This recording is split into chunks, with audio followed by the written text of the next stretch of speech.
Padahal mungkin ada hak kita di situ dan bukan aib kita mengambil itu. Bukan aib. Jadi nggak semua orang ngambil zakat itu fakir miskin, bukan. Tidak semua orang ngambil infak itu bagian dari orang lemah, bukan. Ini yang jarang dimanfaatkan. Dan saya selalu berikan masukan pada Basnas. Kalau butuh sesuatu, saya mau tanya dulu, ZIS itu artinya apa? ZIS, Z-I-S. Z-I-S. Apa kepanjangannya? Zakat, infak, sedekah. Kita taunya itu mengeluarkan saja. Tapi distribusinya nggak didalami.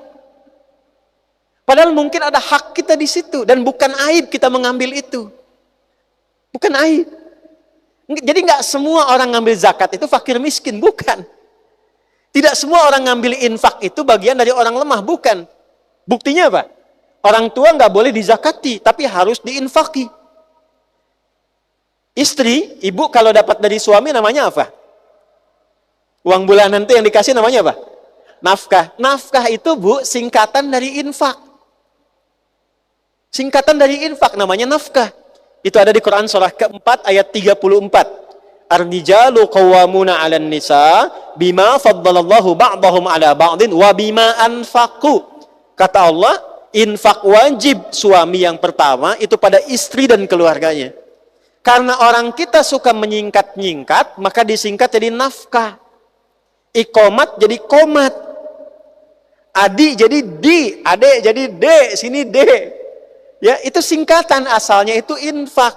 Infak itu nanti dibagi 3. Ada infak untuk keluarga, inti, istri dan anak-anak. Ada infak untuk orang tua dan kerabat. Ada infak umum fi sabilillah. Infak. Zakat itu 8 golongan. Siapa 8 golongan ini? Ya, Quran surah 9 ayat ke-60. 1, fakir.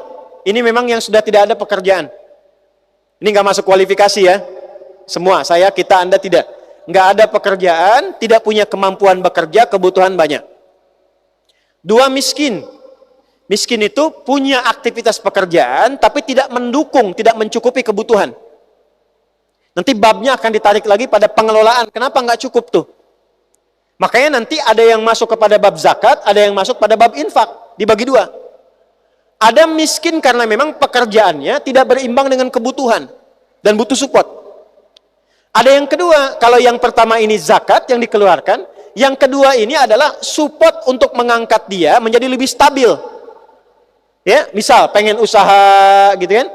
Atau misalnya terima gaji yang diberikan, tapi ini wajar, ini anak ada sekolah, ini ada kebutuhan rumah tangga, nggak cukup nih, ada support lewat mana? Lewat infak, bukan dari zakat. Dan bukan aib ketika menerima itu, bukan aib. Coba maaf nih, kalau ustadz ceramah itu biasanya dikasih apa tuh amplopnya? Infak, ya kan? Masjid itu ada kotak apa namanya? Infak. Dan sebagian dari infak itu kan diberikan pada siapa? Ada pengajar, ada anak belajar, ada orang untuk beasiswa, bukan aib. Jadi maksud saya, kalau nanti ada kebutuhan-kebutuhan yang sifatnya pinjaman, kerjasama dengan ZIS dibandingkan dengan pinjam online. Kerjasama. Kalau ada ingin penguatan program, boleh kerjasamakan. ZIS itu punya porsinya. Saya sampaikan kepada teman-teman di Basnas, ada konsep yang tidak tepat sekarang. Kalau dari Nabi, diambil dari kewajiban orang yang wajib mengeluarkan zakat dan infak, di tempat itu, lalu disalurkan di tempat itu dulu. Misal, zakat infaknya Pekanbaru, disimpan di Basnasnya Pekanbaru. Itu kalau versi Nabi, jangan di store ke pusat dulu. Diselesaikan kebutuhan di wilayah Pekanbaru. Nanti koordinasi. Ya. Jadi kalau misalnya di Madinah Umar ini megang kendali, Umar koordinasi. Ya. Mana panglimanya? Datang. Mana bagian kementerian? Datang. Berapa bagian dari porsi ini yang harus disalurkan kepada, ini sudah ada kualifikasinya. Ini fulan.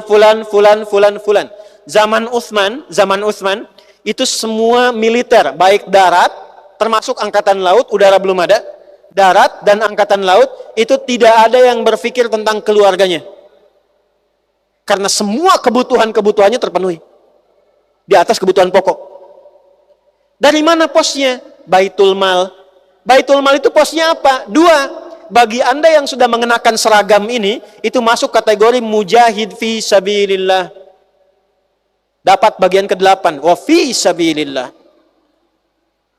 Saya selalu katakan pada teman-teman, kalau sudah menggunakan seragam ini, ibu bangga bu, suami ibu bu.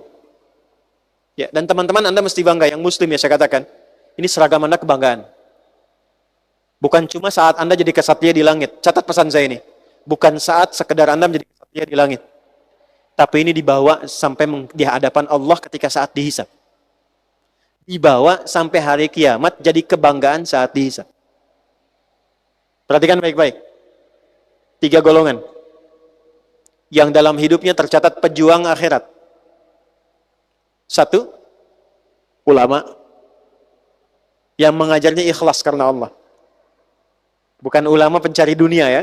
Ulama yang mengajar ikhlas karena Allah. Jadi ada ulama ahli kitab, ada ulama ahli proposal. Nah, itu ada ya. Kedua, pencari ilmu yang diniatkan untuk ibadah. Quran surah 9 ayat 122. Pencari ilmu yang diniatkan untuk ibadah. Keluar ke Madinah, ke Mekah, ke Al-Azhar di Mesir, ke Libya, ke Tripoli, ke Tunis. Supaya pulang jadi ustadz. Jadi ulama, ngajar masyarakat. Itu fisabilillah. Kalau wafat sedang belajar, itu meninggalnya syahid. Ulama mengajar, wafat, lillah karena Allah itu syahid. Syahid akhirat. Jadi dikuburkannya, dimandikan sama seperti orang biasa, tapi nilainya syahid. Ketiga, ini yang harus diviralkan di kalangan teman-teman. Anda yang menggunakan seragam-seragam untuk menjaga ketahanan, keamanan bangsa dan negara. Ini pakaiannya pakaian perjuangan. Makanya resolusinya resolusi jihad. Jadi mesti ada kebanggaan pakai ini. Saat di kantor, saat terbang. Makanya jaga itu pakaian takwa Anda. Jangan pakai seragamnya untuk maksiat. Jangan pakai korupsi. Jangan terjebak riba. Jangan pakai untuk menipu. Karena ini kebanggaan saat pulang. Saya pakai baju ini, Anda pakai baju itu. Di mana ayatnya? Surat Quraisy.